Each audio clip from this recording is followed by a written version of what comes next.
Ce week-end, on pensait aller faire un tour au marché pour acheter des légumes frais, mais on verra bien selon la météo annoncée finalement. Bonjour et bienvenue dans La quotidienne de l'IA, la rubrique du tout premier site d'information sur l'intelligence artificielle, j'ai nommé ia-info.fr. Alors aujourd'hui, on va s'attaquer à un sujet qui fait vraiment réfléchir. On va parler de Dola, une intelligence artificielle qui, aux États-Unis, se retrouve à gérer les dossiers de millions de demandeurs d'emploi. Rien que ça.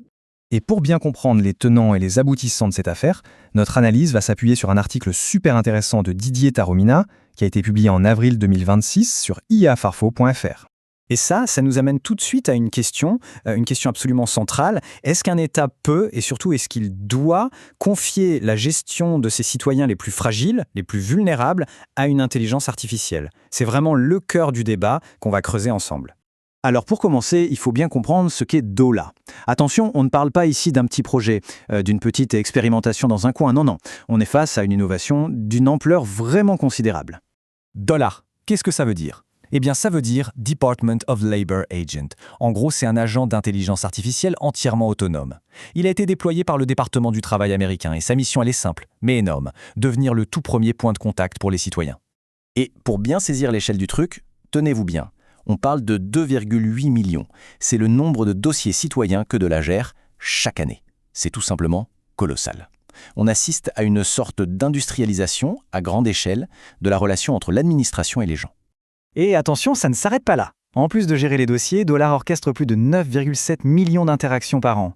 Quand on dit interactions, on parle de tout. Les SMS, les emails, les appels. C'est un volume d'échanges absolument monstrueux qui est maintenant géré par un automate. Mais alors, concrètement, qu'est-ce qui fait ce Dola ? Eh bien, son champ d'action est immense. Il gère 28 programmes fédéraux différents.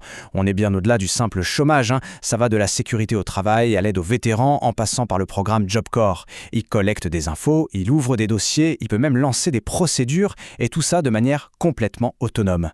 C'est un vrai couteau suisse de l'administration, version IA. Bon, vous vous en doutez, un déploiement d'une telle ampleur, ça s'accompagne d'un discours bien rodé, d'un marketing très précis. La promesse de base, c'est l'efficacité, bien sûr, mais il y a autre chose, quelque chose de beaucoup plus surprenant. On nous promet de l'empathie. Oui, vous avez bien entendu. Voici la citation exacte tirée du communiqué de presse de l'entreprise qui a développé le système. C'est écrit noir sur blanc. L'agent Dola répondra avec empathie aux demandes des citoyens. Le mot est lâché, empathie.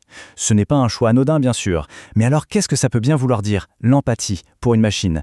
Et là, forcément, ça nous amène à une question fondamentale, une question quasi philosophique, en fait. Est-ce qu'une machine, un programme, un algorithme, peut réellement faire preuve d'empathie ? Ou est-ce qu'au fond, c'est juste un joli mot, un coup de marketing un peu malin ?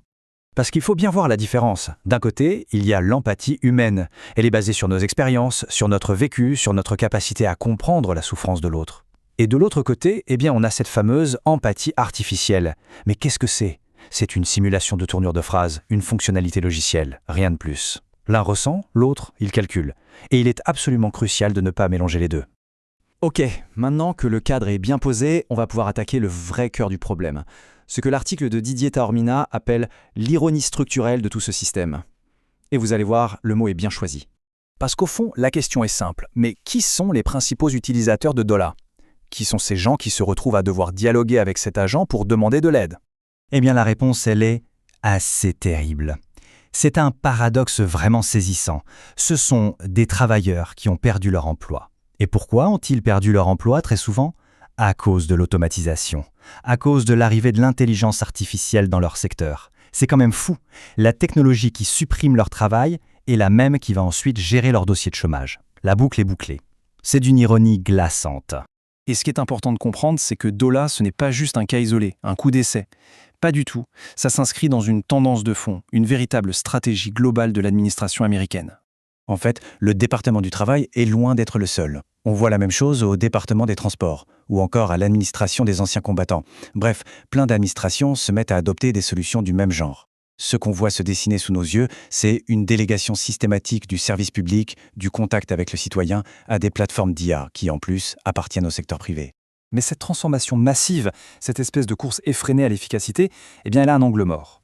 Un angle mort immense. Toute la dimension politique de la chose. Parce que, quand on creuse un peu, on se rend compte que le projet est entouré de zones d'ombre. Par exemple, quel est le montant du contrat ? On ne sait pas. Quelles sont les conditions exactes de ce contrat ? C'est opaque. Comment les décisions de l'IA sont-elles vérifiées, auditées? Aucune communication là-dessus. Et surtout, quels sont les droits des citoyens si l'IA se trompe? Comment on conteste une décision? Tout ça, c'est très très flou. Autant de questions qui, pour l'instant, restent sans réponse. Et tout ça, ça nous amène à la question démocratique, la question fondamentale.